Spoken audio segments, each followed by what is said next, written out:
1:54 in the morning, and we're going to be heading on a 3-hour drive to get to our first destination.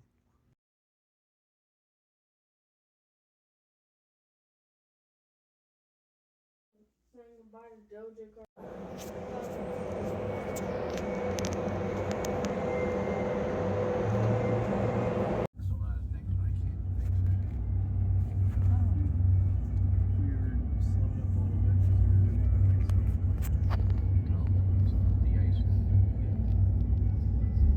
We left snow.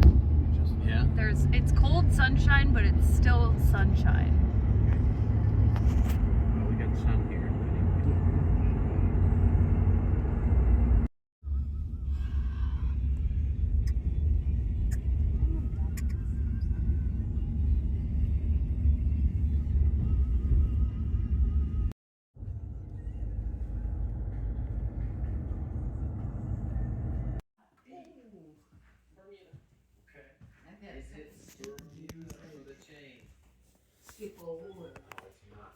There's beer in there. Starboy. Tell me what you think the word is.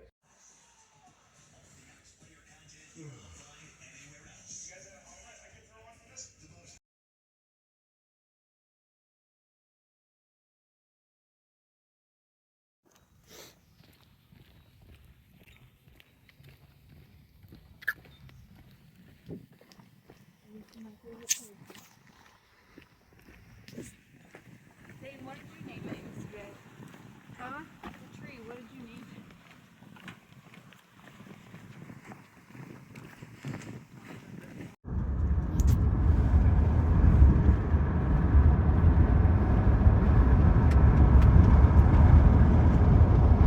Ichiban. What? Ichiban. What? Japanese restaurant. Oh.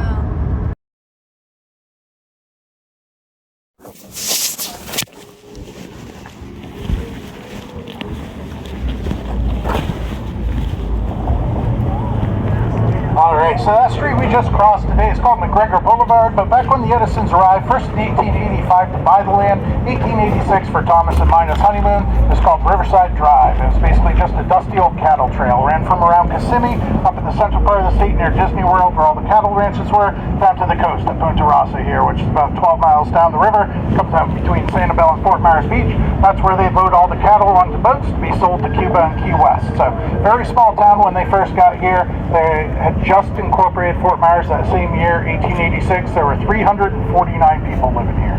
So a little bit different than the almost 900,000 we have today in the metro statistical area. Basically a hotel, a couple boarding houses, a saloon, a bunch of cowboys, and probably more cows than anything else. One of the people that lived here said that if you were walking through Fort Myers in the middle of the night, you should walk down the middle of the street as opposed to on the sidewalks because all the cows are sleeping in the doorways and you're liable to get tripped. But yeah, Edison wasn't here for lifestyles of the rich and famous. He was here to get some work done, relax, enjoy the weather, and of course, get some work done because that's what he was always focused on. Down to my right here, you'll see this bougainvillea. This was planted by the Edisons about 100 years ago. It used to serve as the back border of the laboratory, which we'll see in just a minute. Got moved over here for reasons which will become clear. But if you can imagine it, that was actually about twice as tall as it is today before Hurricane Irma in 2017 came along, sheared it right in half, took the top right off of it. So you can see where it started to grow back now. It just bloomed about a month ago. But if you can imagine, it's about as tall as it is wide today. So, with that, we'll walk down to the fountain here.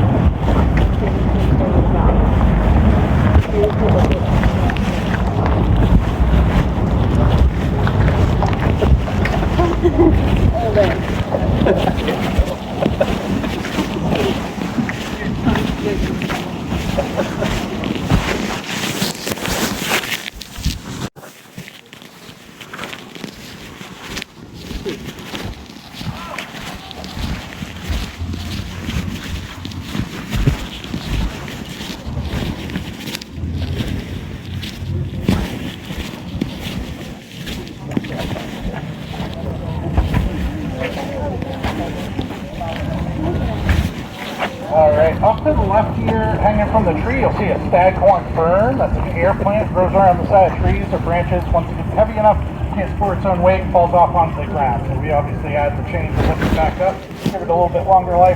It is probably the oldest and biggest one we have on the property. You can actually count the fronds on it, like you count rings on a tree. That'll tell you how old it is. But it takes everything it needs right out of the air. We don't need to feed it or water it. Sometimes they're for sale over in the plant shop if you're interested.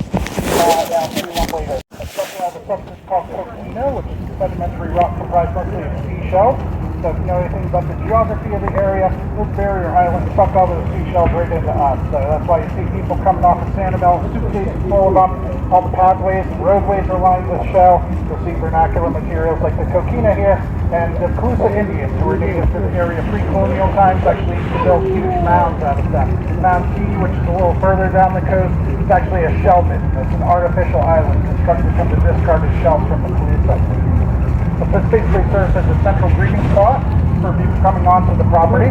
They wouldn't be coming from the street. There was no street to speak of. That was for the cows. No railroad until 1904. And so the only way to get here was on a boat. And so as you look out past the fountain there, you'll see those pilings out in the water. That pier out there was actually the first structure that the Edisons built when they arrived here. That's the Caloosahatchee River, named after the Calusa Indians. The Seminole word for river is Hatchie, so literally river of the Calusa. And as wide as it is, about a mile and a half wide at its widest point, not very deep. They estimate it was around 6.5 feet or so deep when they first arrived 100 years ago. Now they put it at about 8 feet. So it's really not that much deeper now, but they had to build that pier way out to get to a channel that was deep enough to bring all the boats up and drop off all the supplies for the houses and the lab. So the space was about 1,500 feet long, so about 3 times further than those pilings go out today. Place for Edison's electric boat, the Reliance, and place to charge it, storehouse, fishing stock, and a pavilion that sat on the end of the dock about 32 by 40 feet wide. They called that Edison's Summer House. Just a nice place for them to go out, enjoy the breeze off the river, entertain their guests, and of course go fishing, which is why Edison's favorite pastime. But we'll come around the corner here.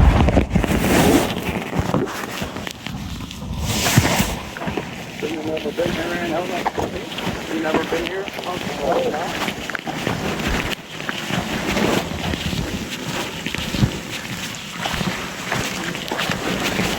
So coming up on your left, you'll see some bamboo stands. There was bamboo on the property when Edison bought it. It's actually one of the big selling points for him. He was working on his version of the incandescent light bulb.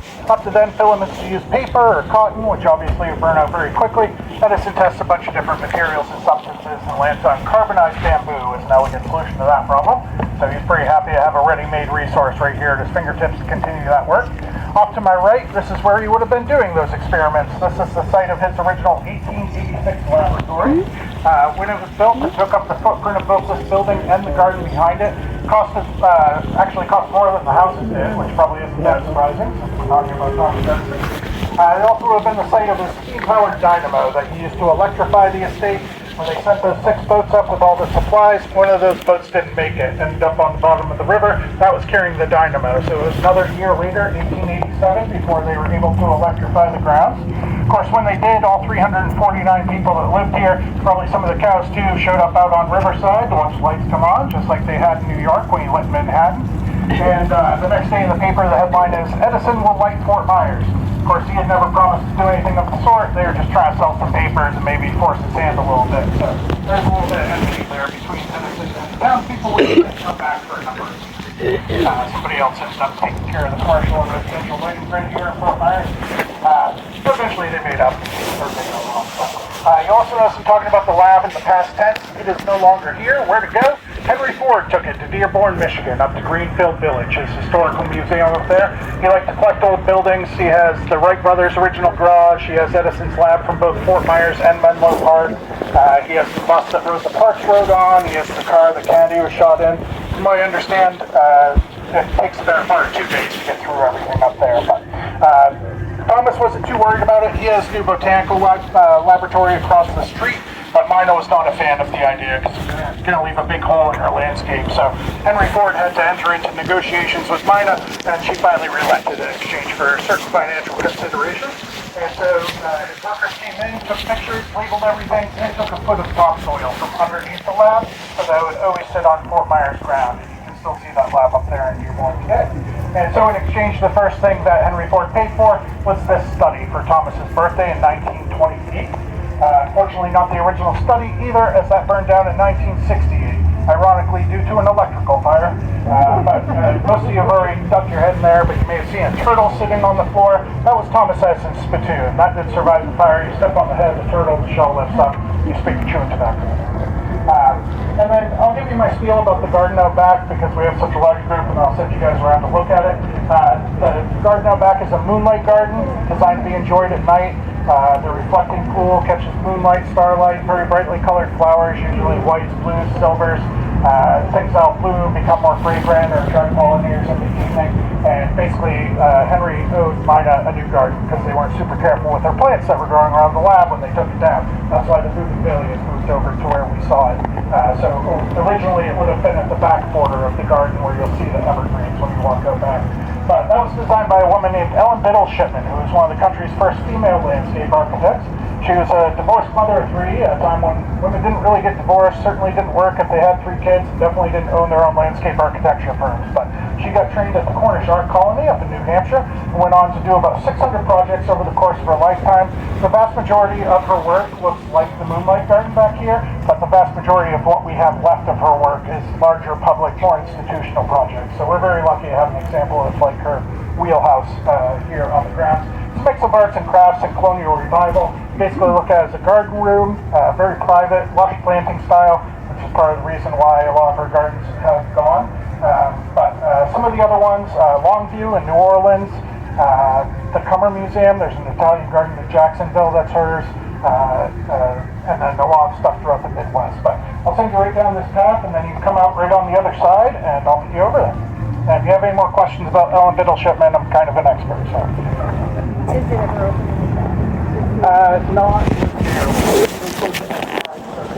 and so holiday nights during Christmas season, and I think it's a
Basically on the western frontier, and came from pretty humble beginnings, and then ended up being one of the foremost landscape architects for the country's richest and most elite residents. But over to the left here, you'll see the caretaker's house for the Edison estate. This is actually the only building that was on the property when Edison bought it, from a man named Samuel Summerlin. Him and his father Jake were the big cattle guys, and at the time, Jake was actually known as King of the Crackers. But this basically served as a rest stop or a bunkhouse for the cattle drivers coming down Riverside. They'd stop here, spend the night, and get some rest before they head the rest of the way down to the coast. And so the architectural style is known as Florida Cracker, cracker coming from the sound of the whips when the cowboys are driving the cows down the road. The original footprint of the house, just that center part with the porch, The L-shaped addition off to the left of the drain pipe here and the 3-car garage on the far end were later additions, both during Edison's lifetime, but not part of the original structure. The 3-car garage also stocked with Ford vehicles as gifts for the Edisons, although Thomas himself wasn't much of a driver, as you can probably imagine from some of the stories I've already told. He tried it a couple of times and ended up in the ditch. One of those times he had just met Mina. He said he was daydreaming of Mina and something must be done, but knowing Edison, he was thinking about the phonograph or something and then turned around and fed her a line to sweeten her up. So after that, he had a chauffeur that lived up above the garage with his family, or his son Charles would drive, even though he was only about 10 or 11 years old at the time. He was still better at keeping it on the road than Thomas was. And you can go in. I believe it's open today. No exhibit. I believe we just took that down. We're waiting for the next one to hit in February, but you can see the inside of the building. We're not going to go in for the tour today, but feel free to come back after the tour is over and check it out. And this building was built in 1880, which makes it what we believe to be the oldest building built in Fort Myers today. So very lucky to have this on the property as well. And they did originally build it up on stilts, so when they bought it from the Summerlins, they must have got some good info that the property was liable to flood. But we're going to step over to the pool.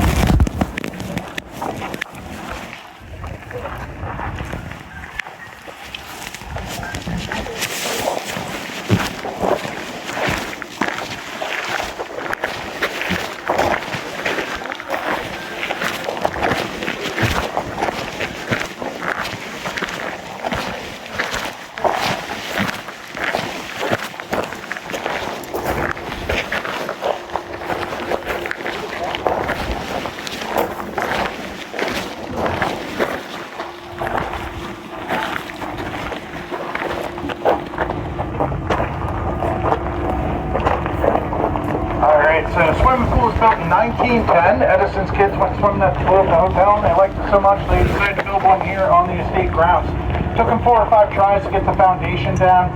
Sandy soil, high water table. The river was actually even closer in those days, so they went over budget, but they stuck with it and got it done. Shallow end's 4 feet deep, deep end's 7 feet deep. You also notice this side of the pool is a little bit higher than the far side of the pool. So if you're over next door in between the museum and the laboratory, you'll see an artesian well. It's about 350 feet deep. That was actually the water source for the pool back in those days. They pumped it underground all the way over here. That water also would have been used for the irrigation systems on the estate ground. And so no vacuums or filters back in those days, basically just overflow it to the short side to keep the water filtered through. The banana plants across the back, also planted by Mina, as a privacy barrier. Even though it's a pretty small town, you still had looky loos coming up the river, trying to catch a glimpse of the rich and famous people hanging out by the pool, living the good life. There used to be a diving board attached to the cistern down here. It's one of those old school wooden diving platforms. It's pretty cool. Unfortunately, that came down with Hurricane Ian. And if you can believe it, the entire swimming pool is actually underwater from that storm surge. So most of the architecture on site did pretty well. By the time it got to the houses, the water went under the houses for the most part, but this low-lying area down here was completely inundated and the site of the majority of the damage. You can also see where it washed out all the earth in front of the cistern down here and actually lifted that structure right up out of the ground on the front corner. But that's where they stored their drinking water. They would collect rain in rain barrels, store it here in the cistern, pump it back up to the houses for their drinking water. That holds 40,000 gallons of water, so probably a little bit bigger than most people had on their property. And then over to my left here, you'll see the tea house and the bathhouse. This constructed in 1927 and also paid for by one Mr. Henry Ford. So mine got a pretty good deal out of that laboratory when all is said and done. Just a nice place for her to come down in the afternoon, take her tea, entertain her guests, watch the kids while they're in the pool. Unfortunately, the wooden part of that structure also came down with Hurricane Ian, but the tile and the water feature are original to that 1928 build. And so, this is the first privately owned swimming pool in Southwest Florida. Before that, only hotels had pools on their grounds. But as you walk the grounds and you see the layout and the landscape, you can tell that Edison took a lot of his inspiration for the layout from those Gilded Age hotels that he was traveling to around the country as he was selling his inventions and looking for investors. And I'll just point out a couple more things while we're here. There's a lily pond right on the other side of the pool there. It used to serve as kind of the overflow for the pool, as I was talking about how they filtered the water through. Minahaf fascination with Japanese architecture and landscaping, so it's our little zen area. Just past that, you'll see that pavilion sitting out there. That's actually the same size as the pavilion that sat at the end of the dock, Edison Summer House. Built with different materials today, but as I said, about 32 by 40 feet in size. So pretty big complex, if you can imagine that sitting about a third of the mile out to the river there. Anybody have any questions on anything that we covered so far before we head up to the houses? Looks good? All right. Must be doing a good job then. Come around the corner here.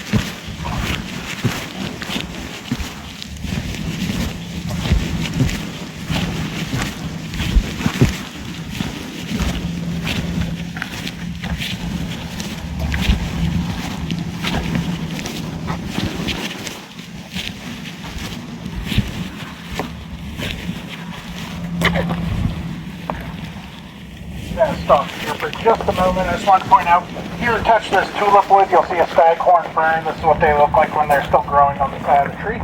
Over behind that, you'll see some cycads, C-Y-C-A-D-S. Those are some of Edison's favorite, all the prehistoric looking dinosaur plants. They are descendants of the first seed-bearing plants on the planet, so about 280 million years of evolution at work here. Of course, they are related to palm trees. We'll also see a variety of palms around the estate. Edison loved palm trees. He planted the royals down the alley that we're about to walk down, as well as out on McGregor Boulevard. He said, I'll plant the first 2 miles of royals on McGregor if the city plants the rest of the way down to the coast. And so with everything with them, it took a couple of years. There's some headaches involved, but eventually they got it done. So at least partially thanks to Thomas Edison, we are the city of palms here in Fort Myers. But we're going to take a right up here and head up to the houses.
I know we're supposed to spend time in Florida, stuff like that, but yeah, it would have been about the right time period as well. So.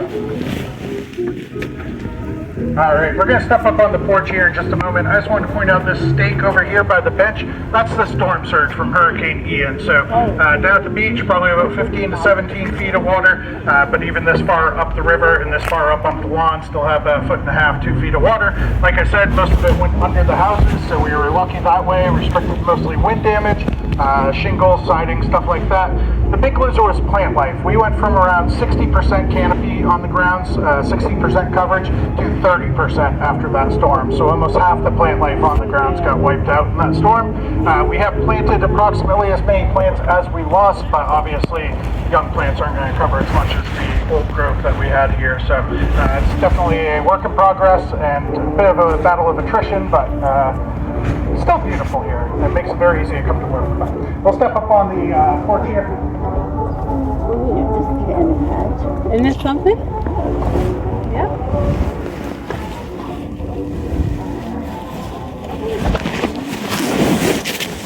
Actually working for Thomas Edison, albeit indirectly, working for the Detroit wing of the Edison Illuminating Company.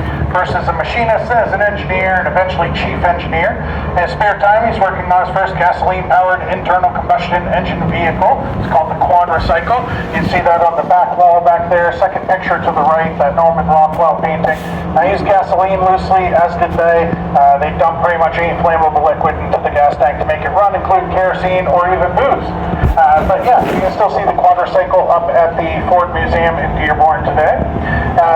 Basically a glorified go-kart. Had 4 bicycle wheels, 4 bicycle tires, a carriage seat, 3-gallon gas tank, 4 horsepower engine. The horn was a doorbell.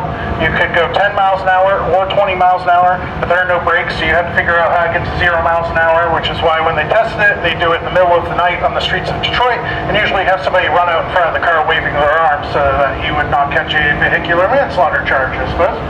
And so he goes to an employee convention for Edison employees in New York City in 1896. He's introduced to Thomas Edison for the first time through a mutual friend. Sits down, sketches out his design, tells him all about it. Edison pats him on the back, says, "Good job, keep it up."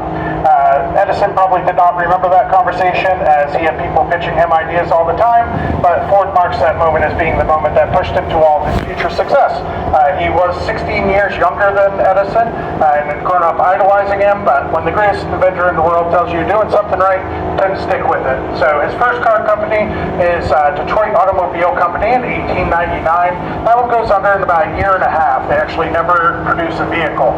Next try is the Henry Ford Company. That one doesn't go under, but he gets bought out of his controlling interest by the board pretty quickly. That company actually goes on to become Cadillac. But the third time's the charm, and we get Ford Motor Company as we know it today in 1903. Starts out with the Model A, works his way down. Every time he makes a major revision to the design, we get a new letter, skips a couple layers along the way, and we get the Model T in 1908. That one over there to the right is a 1919, but you won't see a ton of difference across model years, as Henry was a pretty stubborn guy, and also his design was selling pretty well, so he didn't really need to change it for many reasons. And so when they first came out, they were $850 retail price, so about $25,000 in today's money, and it took them 23 hours to build one. When they come out with the moving assembly line in 1913, they get that price down to $250, so about $5,000 in today's money, and they build one in 93 minutes. And so at the height of their manufacturing power, they're rolling one off the line every 3 minutes. We go from around just under 500,000 cars in 1910 on the roads of America to well over 8 million by 1920, the vast majority of those being Ford Model Ts. In 1914, he comes out with his $5 workday. Now all of his workers are making twice what they were, and probably twice what pretty much anybody in the country is, unless your name's something like Edison or Ford. He knows that that will lead to increased loyalty, increased productivity, but also all of his workers can now afford a Model T, and so all that money's going to come right back to where it belongs, which is in his pocket. If $5 a day sounds like not much, tell that to the 100,000 people that showed up for work the next day after he announced it. Here in the middle, you'll see a Ford Model T pickup, or a Ford Model TT. This isn't a car that you go to the dealership and drive off the lot. It would actually get shipped to your local train depot. You'd go pick it up, it would come in a crate, take it home, put it together, you get the chassis, the wheels, the engine, and then build your own custom cab and bed. So people were asking for a truck from Ford Motor Company. Henry said, well, I'll sell you the bottom of a Model T, and then you can do whatever you want with the top of it. So kind of an insight to the genius of Ford. He was able to accomplish things that people wanted from him at a very cheap price, or even save himself money on the front end, and then exponentially increase his sales on the back end. Off to the left here, you'll see a Model A, but not the original Model A. This is the refresh. And so, mid-20s or so, Ford Motor Company's been #1 in the sales rankings for a number of years, but they're starting to get competition from companies like Packard, Dodge, Cadillac, Chevy. These companies are doing things like electric headlights, so you don't have to dump chemicals into a lantern and set it on fire. Electric push start, so you don't have to get down against these and crank it up to start it and hope that doesn't backfire on you and break your arm. Windshield wipers that you don't have to move with your own hands from inside the car. Colors, Henry Ford famously said you can have any color you want, as long as it's black. You can get a red or a blue Cadillac at this point. And so his son Edsel has become president of Ford Motor Company at this point, and convinces his father, after what I'm juncture were several very contentious conversations, we'll call them, that it's time to move on from what is essentially a dinosaur in the Model T, come out with something new. So they run it back to the top, brand new Model A. And so in addition to all the features I just named, it brakes on all 4 tires for the first time in a Ford vehicle. You also get speed. Model T will go about 30 to 35 miles an hour. The new Model A goes 60 to 65. Roads have improved immeasurably at this point, so not so much of a danger for them to be going a little bit faster. But yeah, all the cops still driving Model Ts. All the gangsters, when you look at that car, you see a prototypical 1920s era Prohibition-era gangster vehicle. All the gangsters have cash to spend. They can afford the brand new Model A. So I can't confirm or deny this because I ain't no rat, but I heard that John Dillinger wrote Henry Ford a very nice thank you note for the getaway vehicle. He gets a similar note from Clyde Barrow of Bonnie and Clyde once he comes out with the V8 flathead engine. You can still see those letters up at the Ford Museum in Detroit. Subject to expert handwriting analysis, of course. This garage not built by Henry Ford himself, but by the family that owned the property after him. And any questions? Good? Alright, send over to the board. I am very full.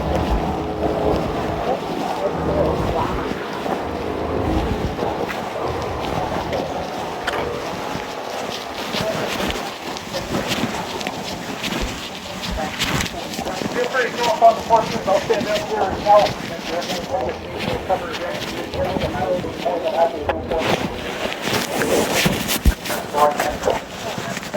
So this is the Henry Ford winter home. This is called the Mangoes because there are mango trees all over the property. If you were to head over to the main porch here, you'll see a placard at the front that'll give you an idea of how different the landscape was back in those days. It was said you couldn't see the river or the road from either of these properties because of how lush the landscape was.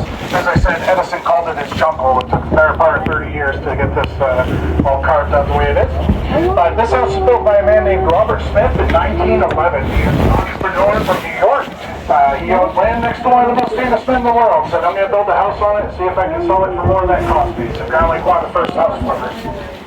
We know Edison and Ford met in 1896 at that convention. A while later, Henry Ford's secretary arranged Thomas Edison's secretary a note. He wants an autograph. As I said, they were 16 years apart in age. Ford grew up idolizing Edison, so there's a little bit of a hero worship dynamic there. A couple years later, once Ford gets his feet under him, becomes a fellow captain of industry, Edison writes him a letter. He wants to build him electric storage batteries for his vehicles. He thought that batteries were the way of the future as opposed to gasoline. Crazy, cuckoo. Here we are, 100 years later. They didn't really have the technology to figure that out at the time, but that does begin their professional correspondence. A couple of years later, 1914, Henry Ford's first visit to Fort Myers. Henry Ford, Thomas Edison, Harvey Firestone, and the naturalist John Burroughs. They're going to go on a camping trip, and they're going to go up to the Everglades for 3 weeks. And so they put on their best 3-piece wool suits, load up their Model Ts, get all the wives and kids together, head up to Big Cypress, and they last all of about 2 days before they turn around, come back, and camp on Edison's front lawn. They actually got caught in a rainstorm, which is pretty weird for February, but also between the heaters, the gators, the snakes, the fact that there are no roads, so the Model Ts are getting stuck every 500 feet, they turn around, come back, and camp on Edison's front lawn. They both claim to like roughing it, but everybody has a different idea of what roughing it means. When they go out on these trips, they'd have a chef, full service staff, pretty much a whole caravan of Model Ts following behind them.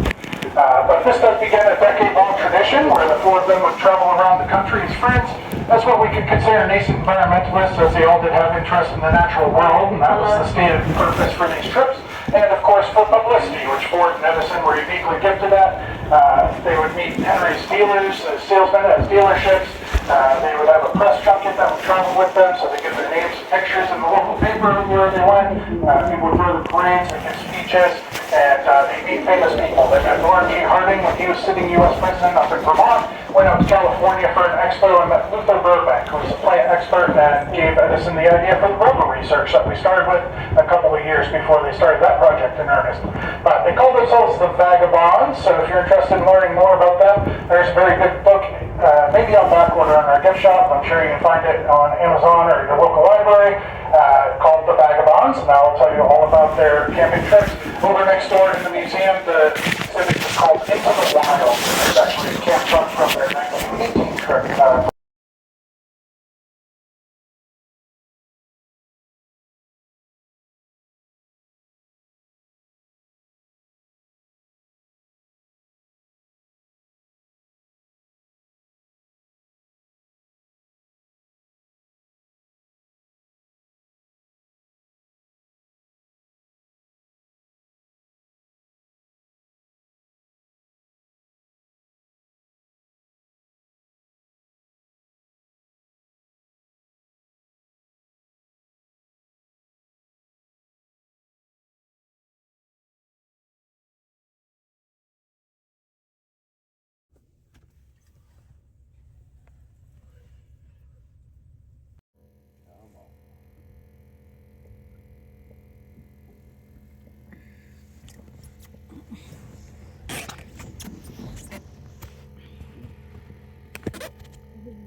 here to brag. He's like, I see food. Man got food. We got shrimp. You can put your foot on that tackle box. All right, guys. You guys ready? All right. Keep on driving.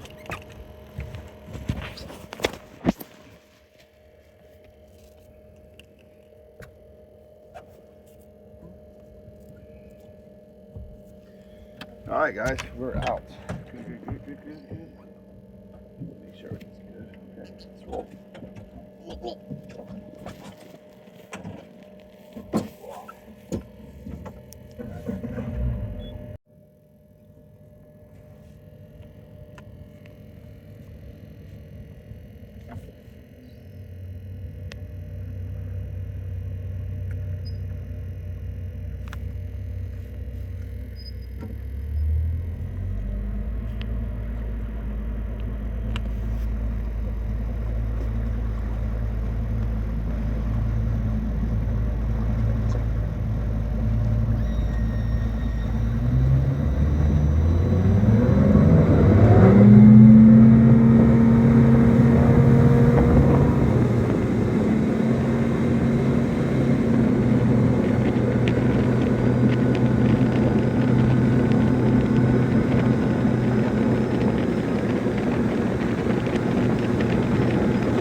the race with me. Ride experience, right? This is your captain here. We're gonna start dying in 2 seconds.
could go that direction around. We've never gone that direction around though.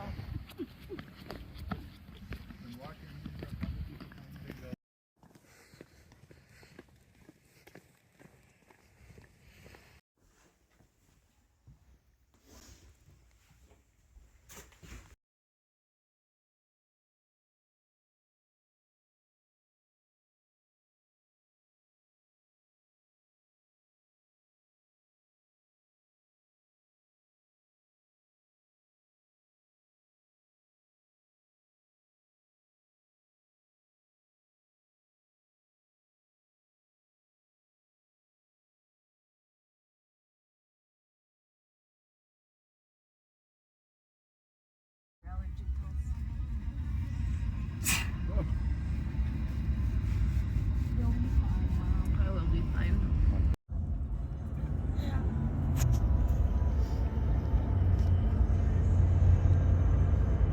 A little warmer weather would have been nice, but it was good.